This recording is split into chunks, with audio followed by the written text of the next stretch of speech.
Racing to the 2020 Kentucky Derby, and this time let's take a look back at the Belmont Stakes, beautiful Belmont Park, the first leg of the Triple Crown in 2020, and yes, the Belmont Stakes was 9 furlongs, and at the end of the day it was a 3-5 favorite, Tiz the Law, emerging victorious, now 5 for 6 lifetime. Let's take a recap of the race, how it kind of played out on paper and on the track. It looked like on the paper, it looked like it was going to be possibility of Tap It to Win being kind of the speed of the speed, with the possibility of Pneumatic or possibly Modernist being kind of the pace trackers along with Tiz the Law. And the race kind of played out the way it was supposed to, with Tap It to Win getting aggressive, setting some fast fractions, kind of going out to the lead from that rail post position.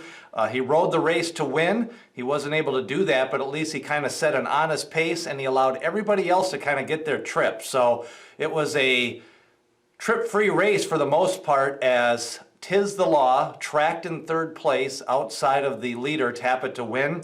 Again, 46 and a little bit of change for the half mile, 109 and almost just under 110 for the 6 furlong call. And then Tiz the Law was just outside the flank of Tap It to Win.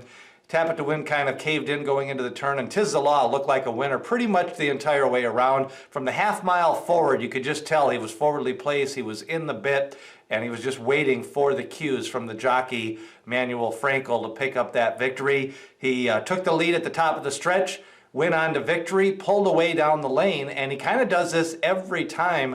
He's proven to be very versatile. He's proven to be forwardly placed, and he gets that good trip every single race except for the Jockey Club Gold Cup at Churchill Downs. But the track was sloppy that day, and he was trapped inside a little bit. A couple of times he made a move in that race, and then when the hole finally opened up in the Jockey Club, he just couldn't close the deal and was kind of out-sprinted on a sloppy track. But otherwise, since then, Florida Derby, Holy Bull, and now the Belmont Stakes, Tiz the Law runs that same race. 5 for 6 lifetime, the son of Constitution, his first crop.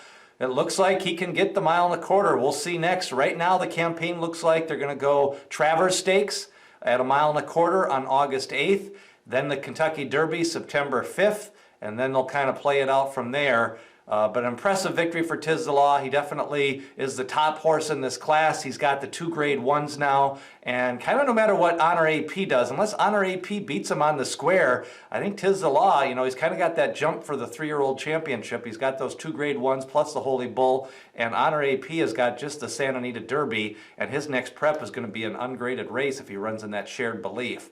Meanwhile, Dr. Post, I thought, really improved in this spot here. He really chased valiantly down the stretch, got a good trip himself. It was clearly second best, but I think he was best of the rest, and sometimes you can't always say that. Dr. Post, that Quality Road, continues to crank out some good horses, so he's thinking maybe Haskell, also the possibility of a rematch with Tiz the Law in the Travers. But Dr. Post, with that 7 furlong race at Gulfstream, now he goes 1 1/8 miles, and he had that other win there in the Unbridled Stakes at Gulfstream Park. He seems to be one of the top 7 or 8 horses in this class if he can hold that form. And then Max Player off the long layoff, rallies for third, got a good pace to run at. Some of the other horses faded. Thought it was still a good effort from Max Player. We'll probably see him most likely in the Travers Stakes at 1.25 miles. Pneumatic ran well. He ran up close enough to the pace and ran evenly late for run 4th. Tap It to Win, after setting the fractions, ran 5th. I think this was a good horse.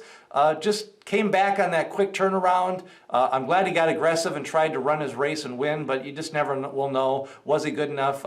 Probably not a 9 furlong horse, but the 16-day turnaround didn't help him. Sol Volante, I think the 10-day turnaround hurt him, and the shipping just didn't fire. But I still think, you know, we'll see him hopefully in the Kentucky Derby. We'll see how he gets there, and if he probably needs a few more points, but I'm not so sure yet. And then Modernist, a little bit of a disappointing effort after kind of a different training style getting ready for this race. I think, you know, he could still be a player maybe next year.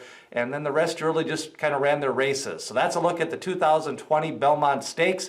Tiz the Law, now the divisional leader. Possibility of seeing him in the Travers Stakes next. And we'll worry about the Kentucky Derby as he gets up to that race on September the 5th. What did you think of Tiz the Law? What about Dr. Post and Max Player? Leave your comments below. Share this video with all your horse racing fans. And remember, hit subscribe and ring that bell for notifications. The 2020 Belmont Stakes winner, Tiz the Law.